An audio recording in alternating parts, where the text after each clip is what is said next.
Renewed optimism after a week of escalating tariff threats between the United States and China. President Trump says China has been in touch and suggests a deal may be within reach there. That announcement coming as the president ratchets up talks of ousting Fed Chair Jerome Powell, who has said those sweeping tariffs could hurt the economy in the long term. NewsNation's Kelly Meyer has more from Washington this morning. Kelly, good morning to you. Does the president have the power to fire the chairman of the Federal Reserve?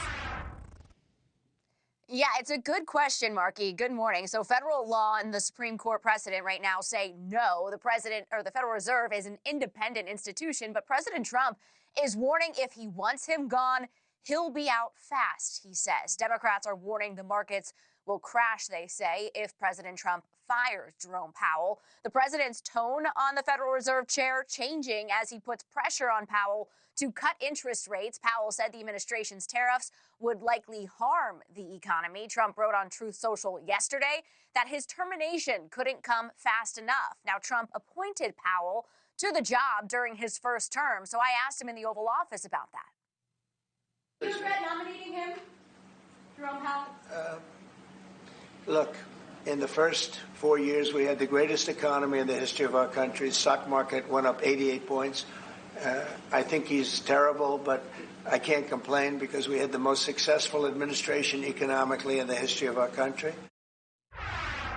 Powell's term as Federal Reserve Chair expires next year after President Biden reappointed him to the job. And when asked previously if he would step down if Trump asked him to resign, Powell gave a blunt no. Markie. Okay, we'll see what comes there. Also, Kelly, we know there's new optimism that the trade war with China may be winding down here. What do we know about talks there?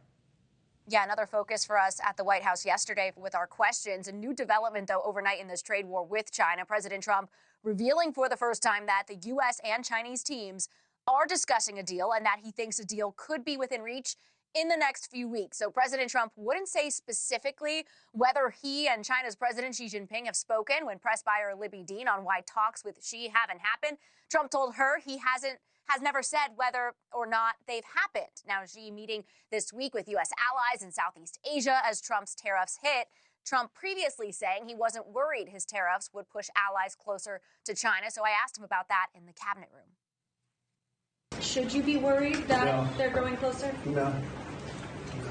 Mr. President, will you pick up the phone and... Nobody can compete with us. Nobody can compete with us, he tells me. So President Trump says China has reached out, quote, a number of times. Markie. All right, Kelly Meyer live from D.C. Thank you so much. Thanks for watching, everybody. Go to joinnn.com to find NewsNation on your television provider. Also, don't forget to click that red subscribe button below to get more of NewsNation's fact-driven, unbiased coverage.